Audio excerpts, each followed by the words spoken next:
ඔබ විශ්වයේ ආකර්ෂණය උදෙසා කළ යුත්තේ ඔබ තුළ ධනාත්මක ආකල්පයන් ඇති කර ගැනීමයි.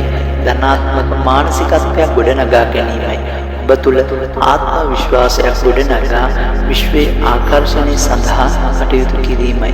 ඔබ කොතරම් දුරට විශ්වයේ විශ්වාස කරනවාද ඒ හා සමානව විශ්වය ඔබට ප්‍රතිචාර දක්වයි. ඒ හා සමානව විශ්වය ඔබේ කාරණාවන් සහ අවශ්‍යතාවයන් සපුරාලීම සඳහා විශ්වය බැඳී සිටී. ඔබගේ කාරණාවන් අවශ්‍යතාවයන් විශ්වයට කියා විශ්වයෙන් හිම කාරණාවන් සහ අවශ්‍යතාවයන් ඉෂ්ට සිද්ධ වුණායයි සිතා මනසින් දැක මෙනෙහි කර ඔබ විශ්වයට අනේක වාරයක් ස්තුතිවන්ත වනවා. එවිට විශ්වය ඔබ හා නිරන්තරයෙන් බැඳී ඔබේ සියලුම අවශ්‍යතාවයන් සපුරා ලන්නට කටයුතු කරයි. ස්තුතියි.